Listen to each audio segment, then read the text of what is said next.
नमस्कार। मैं डॉक्टर सत्यप्रकाश चौहान।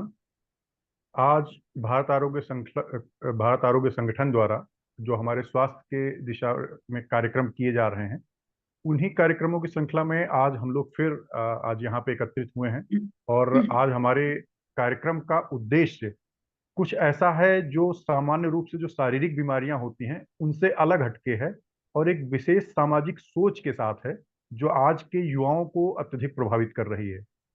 इस विषय में मैं एक छोटी सी घटना शेयर करना चाहता हूँ। ज़्यादातर आज के युवा पढ़ाई लिखाई के साथ में एक अच्छा करियर बनाने की इच्छा रखते हैं, जो कि बहुत अच्छी चीज़ है। स्वयं जिम्मेदार बनना चाहते हैं, अपने पैरों पर खड़े होना चाहते हैं, ये बहुत ही अच्छी चीज़ है। लेकिन कई बार ये देखा गया है कि इसी प्रयास में वो जिंदगी को जीना या जिंदगी की जो हर स्टेज पे की जाने वाली गतिविधियां हैं, उनको कहीं ना कहीं रोक देते हैं। उनको रोक कर चाहते हैं कि बस एक ही दिशा में, कैरियर की दिशा में प्रयास करते चले जाएं। और इसकी वजह से कई बार उनको हेल्थ संबंधित बहुत सारे चैलेंजेस आते हैं। अगर इन चैलेंजेस की भी बात की जाए तो वो भी पुरुष वर्ग की तुलना में महिला वर्ग में इस तरह के चैलेंजेस हमें ज्यादा देखने को मिलते हैं, क्योंकि उनकी बॉडी, उनकी फिजियोलॉजी थोड़ा सा ज्यादा कॉम्प्लेक्स होती है। तो इन्हीं सब चीजों पर समाज को एक अच्छा मार्गदर्शन देने के लिए, क्योंकि खुद उनकी जीवनी इस तरह के चुनौतियों को हराकर आगे बढ़ने की रही है, इस तरह के चैलेंजेस के साथ निपटने की रही है, और उनके जीवन में टाइम मैनेजमेंट का बहुत ही अच्छा रोल दिखाई देता है। उन्होंने अपनी जिंदगी में पढ़ाई की, अच्छे समय पर शादी की, जिंदगी को साथ में लेकर चलते रहे, परिवार को साथ में लेकर चलते रहे, साथ ही साथ एक कठिन माने जाने वाले सिविल सर्विसेज के एग्जाम को भी क्रैक किया।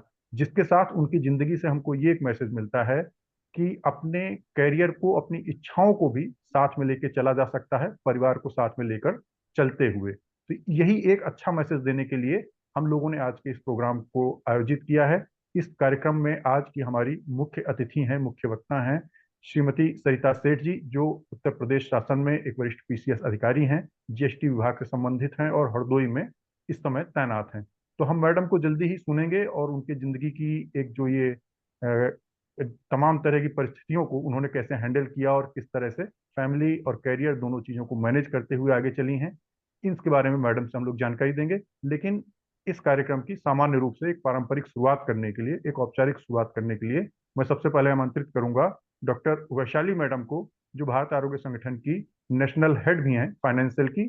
तो डॉक्टर वैशाली मैडम, आप कार्यक्रम की शुरुआत भगवान धन्वंतरी या भगवान गणेश जी की वंदना के साथ कीजिए। Doctor Vaishali madam. Thank you boss. प्रणाम मेरा आप सभी को, और बहुत बहुत स्वागत है मैडम सरिता सेठ जी का हमारे कार्यक्रम में। और मैं कार्यक्रम की शुरुआत करूंगी गणेश वंदना जी के साथ। Thank you.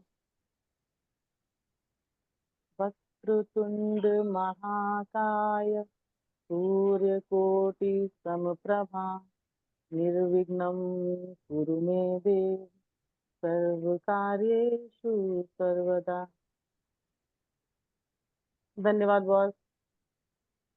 अब आगे के कार्यक्रम की रूपरेखा और उसको आगे के संचालन के लिए मैं डॉक्टर चौहान से रिक्वेस्ट करूंगी कि वो आगे इसको संचालित करें। Thank you doctor Vaishali madam. और इसी के साथ अब हम लोग अपने कार्यक्रम की शुरुआत करते हैं और स्वागत करते हैं डॉक्टर सरिता सेठ मैडम का, जो अब आज हमारे साथ हैं, जिन्होंने अपना एक बेहद कीमती समय निकाला हम लोगों के लिए।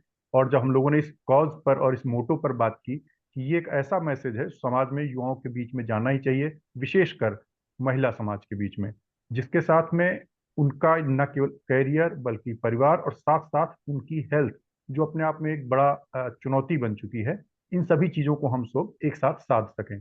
तो मैडम, आपका स्वागत है आज के कार्यक्रम में। और हम लोग आपके साथ शुरुआत करेंगे आपकी एजुकेशन टाइम से। आपने सिविल सर्विस में जाने का प्लान कब किया था? क्या आप जिस समय स्कूल एजुकेशन में थी तभी से आपका प्लान था, या अपना ग्रेजुएशन वगैरह किया, या किस ऐसी घटना को देखकर आपको लगा कि आपको सिविल सर्विसेज में जाना चाहिए? सरिता मैडम। थैंक यू पहले तो बोलना चाहूंगी डॉक्टर चौहान को और डॉक्टर वैशाली को। और मेरा नाम सरिता सेठ है। अभी मैं एक जीएसटी ऑफिसर हूँ, अभी हरदोई में पोस्टेड हूँ। तो जैसा भी सर ने पूछा, तो मेरा एक्चुअली मैं सिंपल एक हिंदी मीडियम की नॉर्मल स्टूडेंट थी। ठीक है, मेरी लाइफ का ऐसा कोई उस समय मोटो नहीं था कि मुझे ये बनना है वो बनना है, क्योंकि मैं एक नॉर्मल फैमिली बैकग्राउंड से थी। तो ऐसा कोई ये भी नहीं था कि पेरेंट्स ने गाइड किया कि तुम्हें ये बनना है वो बनना है, कुछ नहीं। लेकिन हाँ, जितनी भी स्कूलिंग थी मैंने अच्छे से करी। तो मुझे याद है जब एमए फर्स्ट ईयर मैंने लखनऊ यूनिवर्सिटी से किया, मतलब एमए, तो उसमें मैंने टॉप किया था।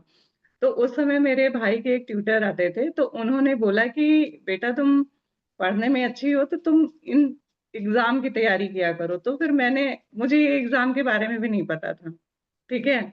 उन्होंने बोला कि इसमें सिविल सर्विसेज की तैयारी करो, आईएएस पीसीएस। तो मैंने कहा अच्छा ठीक है, मैं एमए के बाद करूंगी इसकी तैयारी।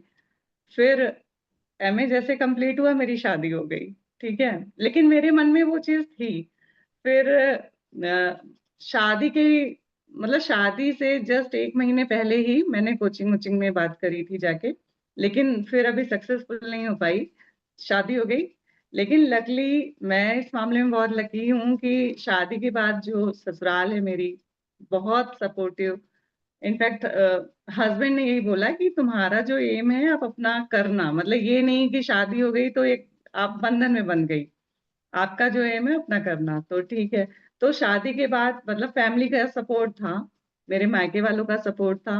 कभी ससुराल में कभी मायके में रह के अपनी पढ़ाई करती थी। तो फिर 2-3 साल दिया, नहीं हुआ। फिर थोड़ा डिप्रेशन भी होता था, लेकिन ठीक है, फिर मैंने फर्स्ट बेबी प्लान किया कि मुझे ये नहीं सोचना है कि ये नदी बह जाएगी तो मैं पार करूंगी। ये चीज मुझे नहीं था कि हाँ ठीक है, मुझे ये भी लाइफ लेके चलनी है और मुझे करियर, फिर क्योंकि एक एम तो बना ही लिया था मैंने। बेबी प्लान किया।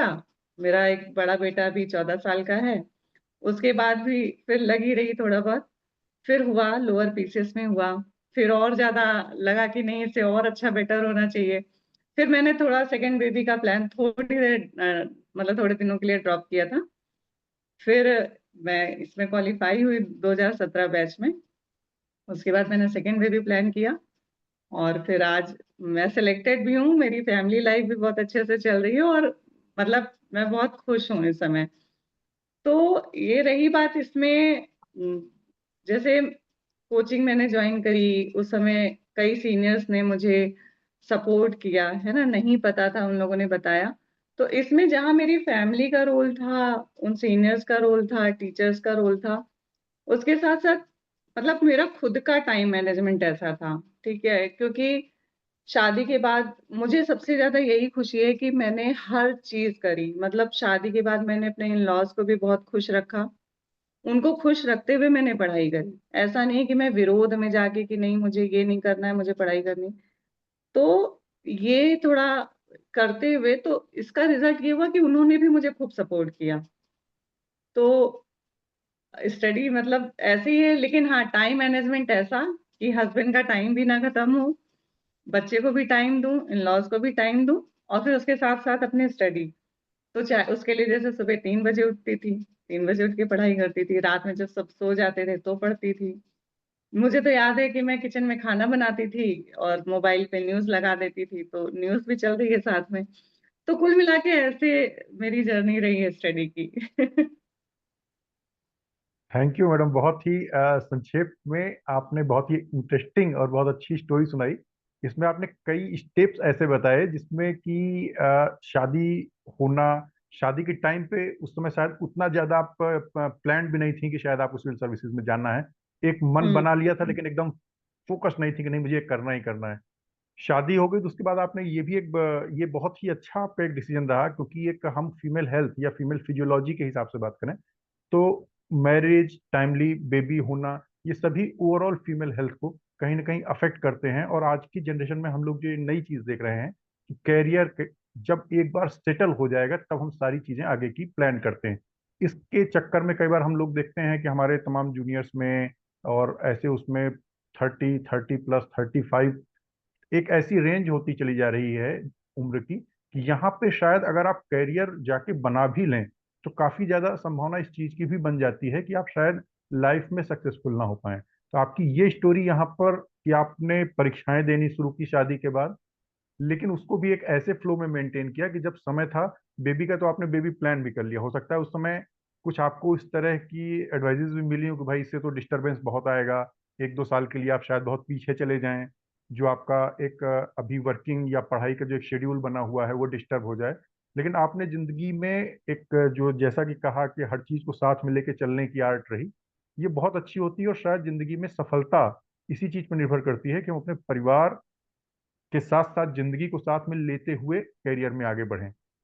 अच्छा मैडम, कोई सबसे मुश्किल दौर ऐसा, जैसे आपने एक ये बताया कि अ, 1-2 अटेम्प्ट में आपका सिलेक्शन नहीं हुआ था, उसमें कभी क्या ऐसा भी लगा कि चलो छोड़ देते हैं, गिव अप, फैमिली चल रही है, अच्छा है, ठीक है, अच्छी फैमिली भी मिल गई, ऊपर वाले की दया से सब बढ़िया चल रहा है, तो छोड़ दें, प्रिपरेशन ना करें, सामान्य रूप से अपनी फैमिली में ही आगे चलते रहें? कुछ असफलताएं कई बार परेशानियां देती हैं। हाँ, बीच बीच में कभी थोड़ा सा लगता था, लेकिन ये वो बस टाइम का होता था कि जैसे जैसे सभी उंगलियां बराबर नहीं होती ना, वैसे ही हर डे बराबर नहीं होते। कभी आपको डिप्रेशन लगेगा कि आप नहीं कर सकते, फिर अगले दिन आपको मोटिवेशन आएगी कि नहीं हम कर सकते हैं। तो ऐसा होता भी था।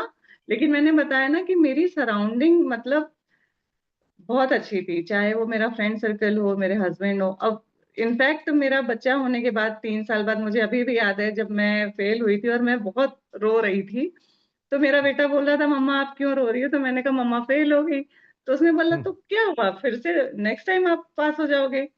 इतने मासूमियत से उसने बोला था, तो मुझे लगा हाँ ठीक तो है और क्या। तो मतलब उस बच्चे से मैं मोटिवेट हुई, है ना। तो ये रहता था, कई बार होता था, लोगों को देखती थी लगता था कि इसका सिलेक्शन हो गया, हम लोग साथ में इंटरव्यू देते थे, किसी का सिलेक्शन हो गया तो मुझे लगता था मेरा ही नहीं हुआ, बाकी सबका हो गया। लेकिन अच्छी बात ये थी कि एक मैं कंटिन्यू लगी रही, हार्ड वर्क करती रही और लगी रही, मतलब छोड़ा नहीं, क्योंकि गोल सेट था मेरा। गोल था कि मुझे ये करना है, जब तक एज है, जब तक अटेम्प्ट है, ये करना ही करना है। तो उस चीज पे फोकस, मतलब 24 घंटे मेरे अंदर वो रहता था। ऊपर से मैं सबके साथ हूँ, लेकिन वो अंदर मेरे जुनून रहता था कि ये करना है। जैसे टाइम मिला, 10 मिनट का भी टाइम मिला, आके बुक पलट ली, ठीक है। गाड़ी में बैठी हूँ ऑफिस या कहीं जा रही हूँ, तो गाड़ी में ही पढ़ लिया, लगा ये घंटा है मेरे पास, इसमें पढ़ सकती हूँ। तो वो निराशा भी आती थी, लेकिन चूंकि मैंने बताया ना मेरा सर्कल ऐसा था, मैं हमेशा पॉजिटिव लोगों के साथ ही जुड़ती थी। ये कुछ गॉड गिफ्टेड है कि जो भी नेगेटिव एनर्जी देते थे, मैं तुरंत वहां से हटती थी कि मुझे इनके साथ नहीं रहना। और जो पॉजिटिव एनर्जी देते थे, वो मोटिवेट भी करते थे कि कोई बात नहीं, अभी फेल हुई हो, नेक्स्ट टाइम सक्सेस होगा। तो ये होता था, दोनों आते थे। और नेक्स्ट डे कभी मुझे ये भी लगता था कि हाँ अरे मैं कर सकती हूँ। तो वो कंपटीशन का तो अप एंड डाउन रहता था। जी। अच्छा मैडम, ये बताइए जैसे कि सामान्य रूप से सिविल सर्विसेज में तैयारी करने वाले लोग जो बाकी किसी और चीज में नहीं है, तैयारी के लिए लगभग 10-12 घंटे 14 घंटे की स्टडी करते हुए आगे चलते हैं। ऐसी सिचुएशन में चूंकि आप फैमिली में थी, इतना तो टाइम पॉसिबल ही नहीं है, जिस हिसाब से आपको चूंकि फैमिली भी लेके चलना है, इवन जब बेबी हो चुका था तब तो और बेहद बिजी लाइफ हो जाती है एक मदर के रूप में भी। ऐसी स्थिति में लगभग आप अगर देखा जाए एवरेज तो कितने आवर्स लगभग डेली प्रिपरेशन के लिए दे पाते थे? हो जाते थे कभी 4-5 घंटे, ठीक है, कभी 10 घंटे भी दे देती थी। और कभी जैसे कई बार होता था कि ससुराल में जैसे बच्चा है, थोड़ा हस्बैंड, तो जब एग्जाम का टाइम कम रहता था, 1 महीने रहता था या 15 दिन रहता था, तो कोई ना कोई लाइब्रेरी ज्वाइन कर लेती थी।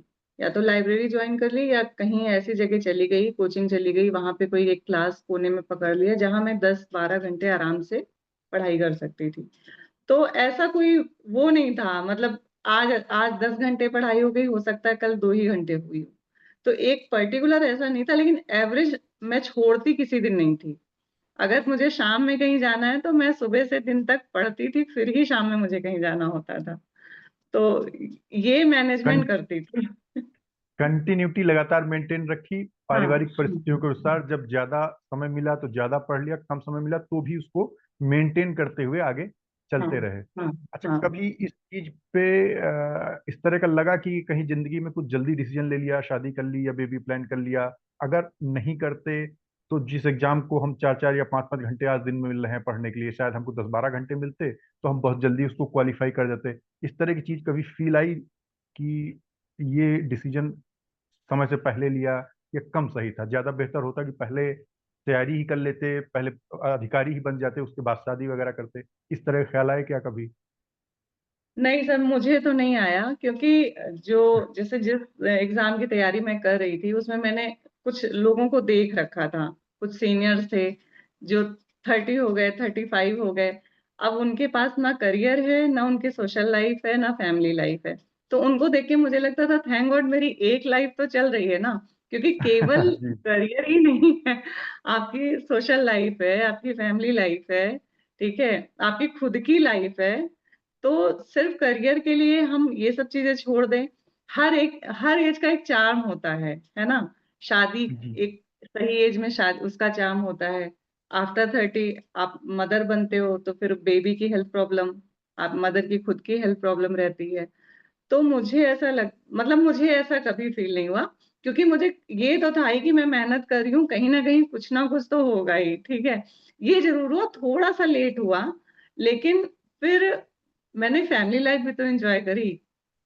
तो ऐसा नहीं है कि मैंने एक चीज छोड़ दिया। या अब मैं देख रही हूँ मेरे साथ के ही लोग हैं, 40 साल हो गए हैं, ना शादी हुई है और करियर के लालच में करियर भी नहीं बना है। तो मतलब सिर्फ करियर आपके लिए लाइफ में इम्पोर्टेंट नहीं है, सारी चीजें आप लेके चलो, बैलेंस बना के चलो, क्योंकि जी ये फिजिकल। जी। जी मैडम, ये मैसेज जो आपके माध्यम से मिला ये बहुत ही महत्वपूर्ण है। कैरियर भी जिंदगी का एक हिस्सा है, पूरी जिंदगी नहीं, और हमको पूरी जिंदगी जीनी होती है। तो सभी चीजों को साथ में लेके चलना चाहिए। अपनी personal life, social life, family life, इन सबका अपना एक इम्पोर्टेंस होता है, और उसके साथ साथ कैरियर भी महत्वपूर्ण है।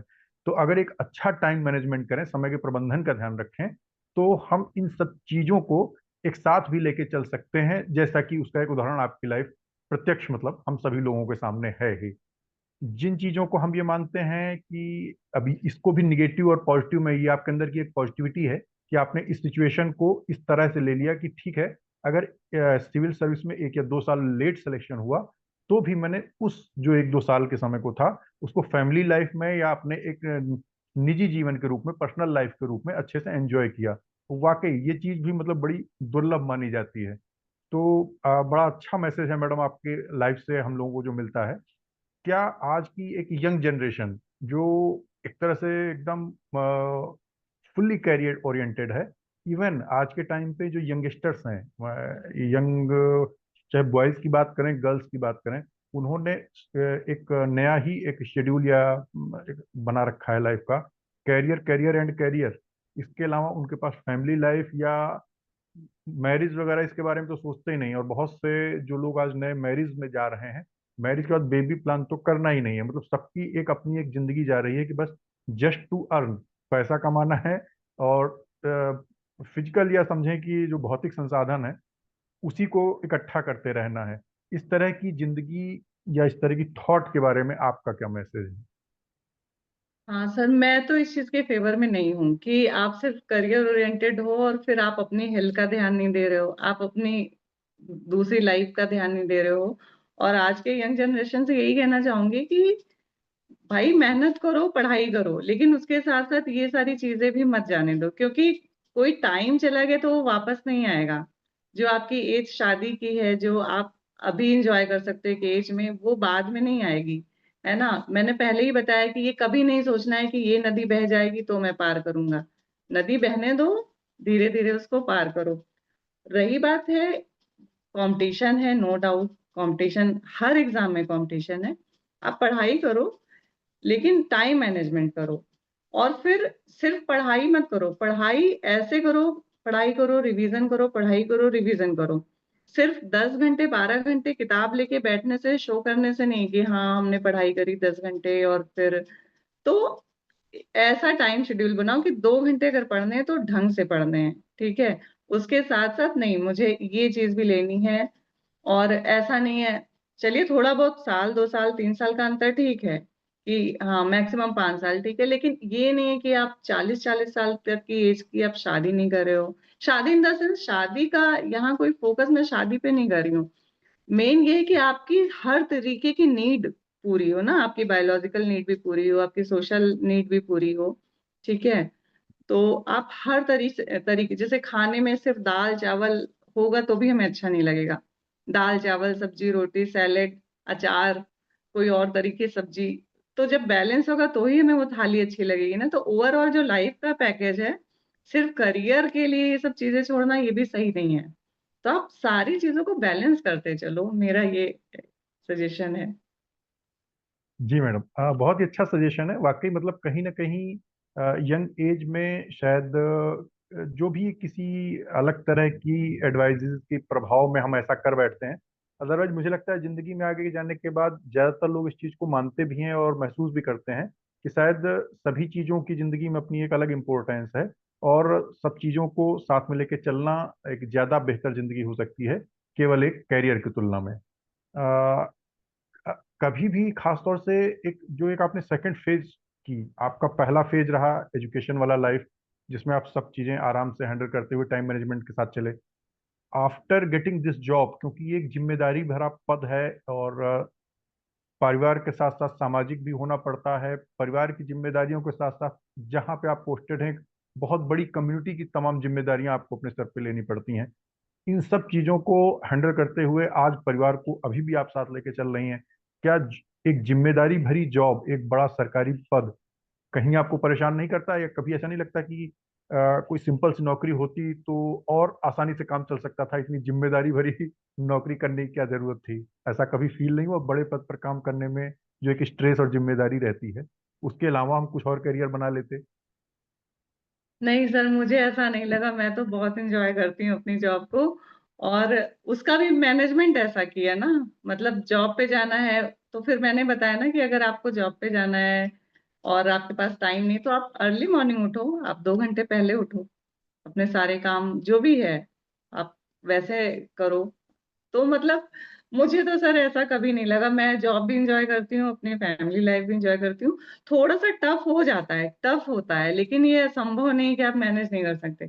थोड़ा कई बार होता है, थक जाती हूँ, थकान लगती है घर आई, लेकिन ठीक है, वो पार्ट है, क्योंकि ये मैंने चुना था ना। मतलब ये मेरा डिसीजन था कि मुझे तैयारी करनी है, ये मेरा डिसीजन है कि मुझे जॉब करनी है। तो ये मैंने खुद के लिए किया था, तो मैं इंजॉय कर रही हूँ, मेरे ऊपर कोई ये बर्डन नहीं है। नहीं मैडम, बहुत ही अच्छी चीज रही। मैं देखता हूँ कि लोग अपनी एजुकेशन लाइफ में भी कई बार बहुत परेशान रहते हैं। ये जो फैमिली एक नए बॉन्डिंग्स, यानी जब हम शादी या इस तरह की जिम्मेदारियों को लेते हैं अपने पास में, तो यहाँ भी कई बार उनसे परेशान होने लगते हैं। जॉब इटसेल्फ एक ऐसी चीज होती है जो कई बार परेशानियां खड़ी करती है, क्योंकि जॉब प्लेस पे तमाम तरह की जिम्मेदारियां वगैरह ही आती हैं। नौकरी है तो है, वो परेशानी देगी, तमाम चुनौतियां भी देगी, ये सारी चीजें तो रहती ही हैं। लेकिन इन सभी के बीच में आप तीनों तरह के फेजेस में, एक स्टूडेंट के रूप में भी, एक फैमिली पर्सन के रूप में भी, और आज एक अधिकारी के रूप में भी, तीनों तरह की अलग अलग जिंदगियों में अलग अलग चुनौतियों के बीच में आप हमेशा ऐसे ही हंसते मुस्कुराते हुए जॉब करते चले जा रहे हैं और अपनी जिम्मेदारियां निभाते चले जा रहे हैं। ये बहुत अच्छी, मैं समझता हूँ कि एक इंस्पिरेशन मिलेगी यूथ को, क्योंकि सभी लोग एक हंसी खुशी भरी जिंदगी जीना चाहते हैं, जिसमें एक थोड़ी सी अपने पास नेम एंड फेम भी हो, अपने पास थोड़ा सा एक अच्छा कैरियर हो और एक अच्छी फैमिली हो। आपने ये चीज दिखाई कि हम इन सभी चीजों को बांध के कैसे रख सकते हैं, कैसे सभी चीजों को साथ में लेके चल सकते हैं। तो ये आपकी लाइफ अपने आप में, ये जो ये जब ये वीडियो रिलीज होगा कुछ समय बाद में, तो जो भी यूथ देखेंगे वो ये सोचेंगे कि हाँ, जो आज आप जिस तरह की जिंदगी जी रहे हैं, वास्तव में जीना वो भी यही चाहते हैं। लेकिन उन्होंने कहीं ना कहीं दिमाग में बना रखा है कि बस एक बार करियर सेटल हो जाए तब सब कुछ करेंगे। लेकिन वास्तव में ये जो करियर सेटल होता है, ये सेटल होते होते होते होते कई बार 40-50 की ईयर आ जाती है, तभी तक वो सेटल ही होता रहता है। खैर, एक नए विषय पर मैडम मैं आपसे भी और एक आपकी सलाह लेना चाहता हूँ, आपकी एक ओपिनियन देखना चाहता हूँ। कोरोना के बाद में हम लोगों ने देखा कि जो हमारे भारतवर्ष की चिकित्सा पद्धति है, इनमें आयुर्वेद के नाम से जानी जाती है। ऐसे सिचुएशन में कोरोना में तमाम पैथीज ने अपना काम किया, जिसके माध्यम से जो लाभ मिल सकता था सभी ने अपना प्रयास किया। लेकिन ऐसे समय में एक टर्म आया था आयुष काढ़ा, और वो इतना लोकप्रिय हो गया था कि भारत ही नहीं, विदेशों में भी माना जाता है कि लगभग अमेरिका और ब्रिटेन जैसे डेवलप्ड कंट्रीज की भी 60 to 70% पॉपुलेशन ने उसको कहीं ना कहीं यूज किया और उससे कहीं ना कहीं लाभ पाया। क्या आपके भी अपने निजी एक्सपीरियंस में, अपनी लाइफ में ऐसी चीजें आई हैं कि जो अब आपके फ्रेंड सर्किल में या रिलेटिव्स में कहीं लोगों ने आयुर्वेद को अपनाया हो और उनको अच्छा एक रिस्पॉन्स मिला हो? हाँ, अपनाया है, मेरे सर्कल में भी मैंने खुद आयुर्वेद अपनाया। तो मुझे ऐसा लगता है आयुर्वेद कोई एक फील्ड नहीं है, कोई एक ये ट्रीटमेंट नहीं है, ये आपकी लाइफस्टाइल का एक पार्ट है, एक मानक है ना? तो आयुर्वेदिक क्या है कि आप कैसे हेल्दी रहो, आप क्या खाओ क्या ना खाओ, आपकी जो लाइफ साइकिल मिली है, तो जो एवरेज 100 ईयर मानी जाती है, अब तो खैर बहुत ही कम हो गई है, लेकिन एक एवरेज अगर माने कि 100 ईयर एक लाइफ मानी जाती है, तो हम कैसे उस कला के साथ जिए कि हम अपनी पूरी जर्नी को एक हेल्दी रख सकें। तो मुझे लगता है आयुर्वेद का बहुत बड़ा रोल है इसमें। Thank you madam, thank you. अच्छा, कोई एक ऐसी एम्बिशन जो आपने बिफोर रिटायरमेंट सोच रखी हो कि ऐसा कुछ और अभी लाइफ में करना है? कुछ लोग अपने लाइफ में कुछ म्यूजिक जोड़ना चाहते हैं, कुछ सोशल वर्क्स जोड़ना चाहते हैं, ऐसी और कोई इच्छा आपकी अभी जो आप और अपने टाइम मैनेजमेंट को मैनेज करते हुए से और अपनी लाइफ में ऐड कर सकती हो? कुछ आगे करने का ऐसे कुछ कोई और ऐसा? हाँ, ऐसे कोई म्यूजिक का तो नहीं है सर, लेकिन मैं ये जरूर चाहती हूँ कि एक एज अ काउंसलर मैं बनूं आफ्टर रिटायरमेंट। जैसे मैंने ये देखा है ना, आफ्टर मैरिज कितनी लड़कियां अपना करियर ड्रॉप कर देती हैं, ये सोच के कि मेरी शादी हो गई अब मैं नहीं कर सकती, ठीक है? तो मैं उन लोगों के लिए वो काउंसलिंग करना चाहती हूँ कि शादी हुई, आप कहीं किसी बंधन में नहीं बंध गए हो, है ना? आपके ऊपर कोई बर्डन नहीं आ गया है, तो आपने अपना करियर नहीं ड्रॉप करना है, आप उसी के साथ मैनेज करके और आप अपना करियर भी कंटिन्यू रखो। क्योंकि हमारे इंडिया में बहुत सारे केसेस हैं, कितनी टैलेंटेड लड़के हैं, लड़कियां हैं, स्पेशली फीमेल्स की बात कर रही हूँ, तो आफ्टर मैरिज वो अपना करियर ड्रॉप कर देती हैं। एक क्या होता है कि फैमिली को लेके, पारिवारिक कंडीशन को लेके, जो भी है, और माइंड मेकअप एक होता है ना कि अब तो शादी हो गई, अब क्या जरूरत है। तो इन लोगों के लिए जरूर मैं काउंसलिंग करना चाहूंगी, और इन लोगों के लिए एक मोटिवेशन का काम, जैसे आपने भी बताया तो मुझे अच्छा लग रहा है, नो डाउट। तो मैं इन लोगों के लिए मोटिवेशन का काम करना चाहूंगी। और मैं आपको एक चीज बताऊं, जैसे मैं अपने पूरे खानदान में मैं पहली ऐसी हूँ जो मैं पढ़ के ऐसे आगे निकली, ठीक है? पहली ऐसी फीमेल हूँ, गांव से जुड़ी हुई हूँ। तो मुझे ये चीज बहुत अच्छी लगती है, चाहे मौसी की बेटियां हो या दूर की बेटियां हो या गांव की, या मेरी शादी जहाँ हुई है कस्बे में हुई थी, तो वहां के तो सब ये कहते हैं मुझे सरिता दीदी जैसा बनना है, मुझे सरिता दीदी। तो मुझे ये मेरा अचीवमेंट लगता है, ये नौकरी पाना जितना अचीवमेंट नहीं, जितना मुझे ये लगता है कि मैं अपने द्वारा कितने लोगों को मोटिवेट कर रही हूँ, स्पेशली फीमेल्स को। और जो शादी के बाद जो करियर ड्रॉप करे, उसमें भी कितने लोगों ने मुझे देखा कि जब आप कर सकती हैं तो मैं भी कर सकती हूँ, फोन करके कि आपने कैसे मैनेज किया। तो मुझे अच्छा लगता है कि मैं इन्हें बताऊं कि मैंने ऐसे मैनेज किया, और तुम भी करो, तुम भी आगे बढ़ो। तो मैं ये जरूर मैं चाहूंगी आफ्टर रिटायरमेंट कि ऐसी मैं काउंसलिंग करूं। बहुत बहुत अच्छी मैडम एम्बिशन है, और शायद इसी तरह की एक गोल या मोटो को लेके ही इस प्रोग्राम की हम लोग एक परिकल्पना कर रहे थे। क्योंकि बीइंग ए प्रोफेशनल हम लोग एक जैसे मेडिकल कॉलेज से बिलोंग करते थे, तो हम अपने स्टूडेंट्स को भी देखते हैं कि कई बार ऐसा लगता है कि नहीं, हाँ शादी करने जा रहे हैं अब तो खत्म, अब आगे कुछ नहीं हो सकता, ऐसे नहीं है। और दूसरी चीज जो आपने बताई ये बिल्कुल ऐसा है। ये हम लोग 10th या 12th लेवल के भी देखते हैं हमेशा। मुझे लगता है लास्ट डिकेड का पूरा रिजल्ट उठा के देख लें, फीमेल रिजल्ट ज़्यादा बेटर रहता है बच्चों के रिजल्ट की तुलना में। ज़्यादातर कॉलेजेस के यूजी पीजी स्कूलिंग के कहीं के भी हों, ज़्यादातर के जो टॉपर्स रहते हैं वो भी गर्ल्स सेक्शन से ही रहते हैं। लेकिन अब प्रॉब्लम क्या आ रही है, ये अपने आप में एक टैलेंट है, और ये टैलेंट अगर नेशनल सर्विस में काम नहीं आ रहा है, national service in the sense आप किसी भी सेक्टर में जाके अगर आप कंट्रीब्यूट करते हैं, चाहे वो बैंकिंग का हो, टीचिंग का हो, किसी भी सेक्शन का, और डिफेंस सर्विसेज में कहीं भी हो सकता है, चाहे मेडिकल इंजीनियरिंग, एडवोकेसी, कहीं भी। तो ये हमारे पास जो एक talent up to graduation level अगर देखा जाए, स्कूलिंग में परफॉर्मेंस गर्ल्स का बहुत अच्छा है, ग्रेजुएट लेवल पे बहुत अच्छा है, लेकिन कहीं कहीं सडन अचानक एक ये कुछ मानसिकता जैसा है कि नहीं ठीक है अब हम शादी करने जा रहे हैं, मतलब सब आज तक का जो था वो सब नील, अब आगे हमें कुछ नहीं नेल, करना है। हाँ। तो ये चीज एक तरह से दिमाग से निकालनी है कि चीजें अगर कुछ समय के लिए ठीक है, आपने मैरिज की 3 4 5 साल में एक सेटलमेंट फिर आने लगता है, बेबीज वगैरह हो गए, वो 2 3 साल के हो गए, एक सेटलमेंट फिर आने लगता है, आप वहां से भी एक रीस्टार्ट ले सकते हैं, वहां से भी आप करियर को आगे बढ़ा सकते हैं। खुद एक एंटरप्रेन्योर बन के किसी भी रूप में आप आगे काम कर सकते हैं। अगर आपने कुछ अपने सपने देखे हैं कि जैसा आपको पूरा करना है, तो आप उन्हें पूरा कर सकते हैं। और ऐसे में निश्चित रूप से एक उदाहरण की जरूरत पड़ती है। थ्योरेटिकली बात करना एक अलग हो जाता है, लेकिन एक प्रैक्टिकली एग्जाम्पल होना चाहिए। तो जैसे आज आप एक एग्जाम्पल के रूप में बैठे हुए हैं कि हाँ, ऐसा हो भी सकता है, ऐसा केवल कहा नहीं जा रहा है, ऐसा हो भी सकता है। तो निश्चित रूप से आपका जो ये एग्जाम्पल सेट हुआ है, इसको जो लोग जितने भी यंगस्टर्स देखेंगे और इन चीज़ों को समझने की कोशिश करेंगे कि जिंदगी की हर फेज को एंजॉय करते हुए भी जिया जा सकता है। टाइमली एजुकेशन भी ली, टाइमली फैमिली लाइफ में भी एंटर किए, टाइमली एक अच्छे कैरियर की तरफ भी मूव किए, और अभी आगे एक गोल और सोसाइटी की सर्विस करने का आपने और आगे बना रखा है। और बहुत ही अच्छा वो गोल है।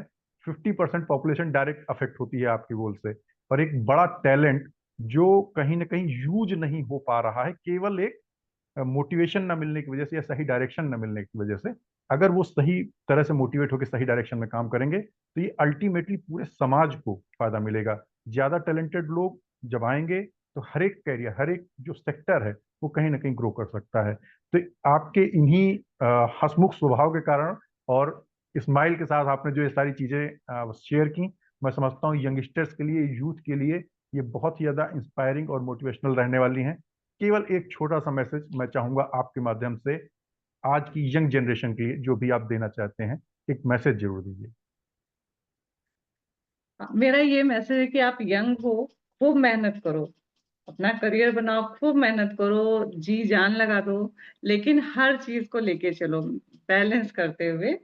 और अपना करियर भी देखो, अपना फिजिकल हेल्थ भी देखो, अपना समाज भी देखो, अपना परिवार भी देखो, सारी चीजें लेके चलो।